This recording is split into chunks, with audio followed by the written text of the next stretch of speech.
Hey everybody, I wanted to put together a quick little review for you because this is going to be used in your first two assignments that we're going to be doing after Thanksgiving break. The first thing that we're going to be looking at is graphing a linear function. So this is just a short little review over that.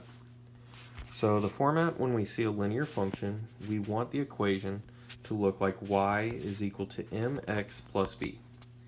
M represents our slope, which is almost always given as a fraction. So if it's just m, we'd write it as m over 1. And b is our starting point, and the starting point is always on the y-axis.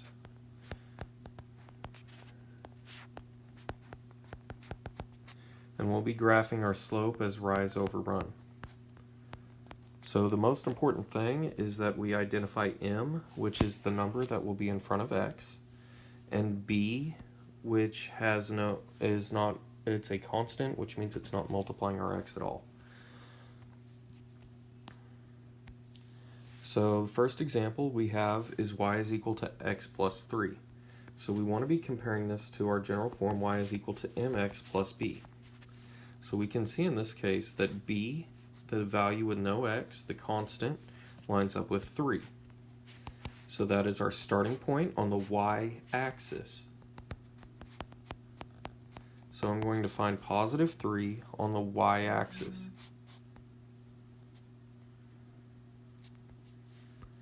The next thing I need to find is my slope. Now, slope we said was the value that is multiplying x. So in this case, we know that if there's no value in front of x, it's default to just 1. So I'm going to be writing my slope as 1 is a fraction, and so I'm going to put this 1 over 1. Remember, we can make any whole number into a fraction by just putting it over 1. So what this means is I'm going to rise 1, and I'm going to run 1. So when I come to my graph, I'm going to rise 1, which means I'm going up 1 from my starting point, and I'm going to run 1. And that's going to be one space to the right. Now when I run, it's always going to be to the right. It's always a positive run.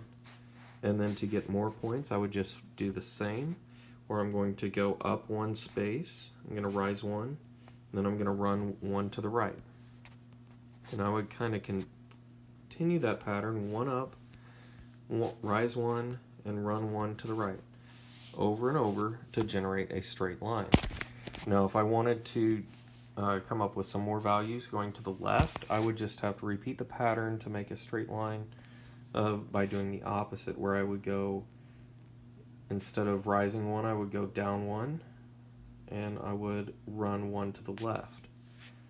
And again, I could just kind of continue this pattern to generate more values and connect the dots. When all is said and done, we should have a perfectly straight line. Okay, so just another example. We have y is equal to 3x minus 5. So on this one, we're going to start by looking for our y-intercept, our starting point. And we know it's our starting point by our b value, the value with no x. So this time we're going to be starting at negative 5. We want to be careful and make sure we take the sign with it. That negative 5 is the starting point on the y-axis, which is why it's called the y-intercept. So I'm going to start by going to the y-axis. I'm going to find negative 5 on the y-axis, so 1, 2, 3, 4, negative 5. And I'm going to put my first point. Now I'm going to apply my slope. I know slope, m, is the value that is multiplying x. So in this case it's 3. But I want that to be as a fraction. So like we said on the last example, to turn any whole number into a fraction, we'll just put it over 1. So what this means is we're going to rise 3, we're going to run 1 to the right. So from my graph, I'm going to go up 3 spaces from my starting point at negative 5, and I'm going to go to the right 1 space. And that's going to let me put my first point.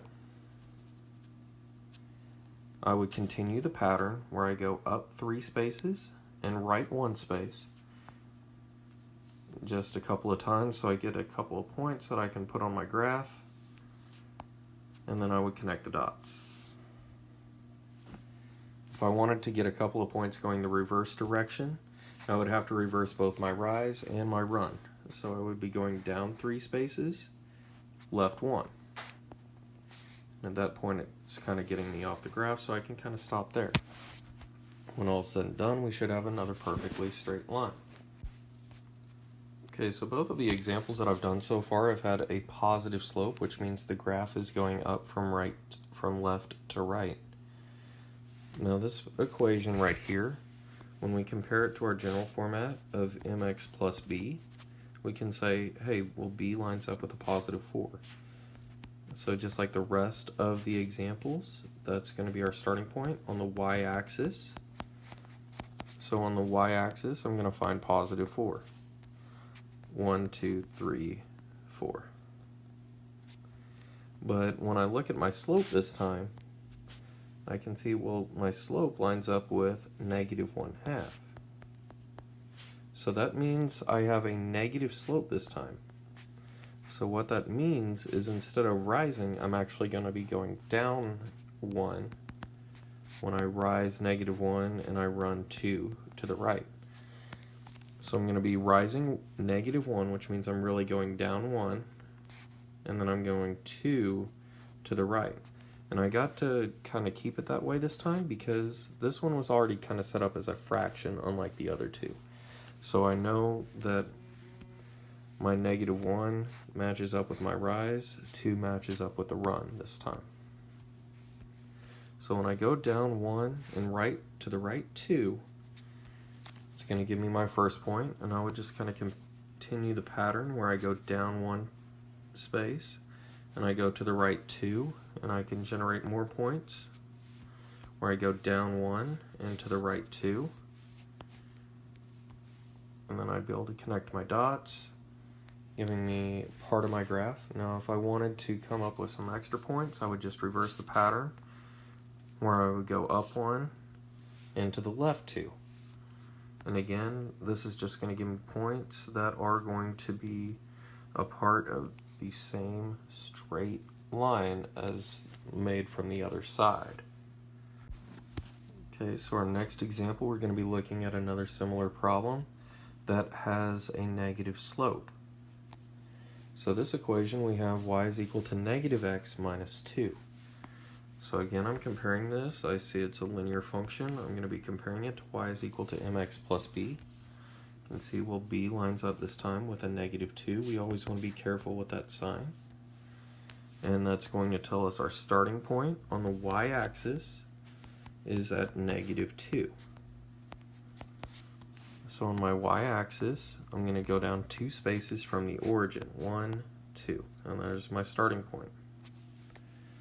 The next thing I need to pay attention to is my slope. I know slope is the multiplier of x, so this one just has a negative sign. So just like originally, we're going to have our negative sign, but just like the previous problem that did not have a value in front of x, we're going to consider that a 1. But since that's a whole number, we're just going to put that over 1 as well. So it's negative 1 over 1, which is going to be our rise over run. So that means we're going to be going down 1 space, and we're going to be going to the right 1 space. So we're going to go down 1 and to the right 1 from our starting point, and we'll just kind of continue that pattern. Down 1 to the right 1. Down 1 and to the right 1. And we connect the dots. We can see, hey, here's a good chunk of our line. Now if we wanted to generate a few more points going back to the left, we would reverse the pattern. So instead of going down 1, right 1, we would go up 1, left 1, and make another point. We would go up 1 and left 1, make another point. And we would connect the dots, and that would give us our graph. Now the last type of linear equation that we could possibly see is an equation like this. Negative 6x plus 2y equals negative 8. But you might say this doesn't look like the rest of the equations, and you'd be right. We want it to look like y is equal to mx plus b format. So we have to algebraically change this problem so that the y is by itself. So to isolate the y, I first need to get rid of the addition or subtraction with the y, which is this negative 6x over here. So I'm going to add 6x to both sides of my equation. When I do so, it's going to leave me with 2y, but on the right side, 6x and negative 8 are not like terms, so I have to leave them separate. I'm going to list the x first because in our format, mx comes first, our b comes second. Now I need to finish getting y by itself, so just like when we found inverses, I'm going to divide everything by 2. That'll cancel out the multiply by 2, leaving us with just y is equal to 6 divided by 2 would be 3x, and then negative 8 divided by 2 would be negative 4. So now we can see, hey, this lines up with mx plus b. So we can see that b lines up with negative 4, and that's going to give us our starting point. And that's on the y-axis. So on the y-axis, I'm just going to start by going down 4 spaces from the origin. 1, 2, 3, negative 4. And then I'm going to look at my slope. I know slope is the multiplier of x. So in this problem, our slope is 3. But I need that to be a fraction for rise over run. So we know whole numbers can be turned into fractions by making it over 1. 3 divided by 1. So that's going to tell us our rise is 3 and our run is 1 to the right. So we're going to go up 3 spaces and to the right 1 space, and we're going to put our first point of this line. And then we would just kind of continue that pattern out where we go up 3 spaces and to the right 1, and do that enough until we have enough points to kind of draw a straight line as best we can. So up 3 and to the right 1. Connect the dots, and we've got half of our straight line. If we wanted to make a couple other points going to the other side, we would just reverse the pattern where we go down 3 spaces and to the left 1 and put a point. Down 3 spaces, to the left 1, put a point, connect the dots, and we've got our straight line. I hope that this has helped you in regards to graphing a linear equation. The next thing that you should watch is a review over graphing parabolas.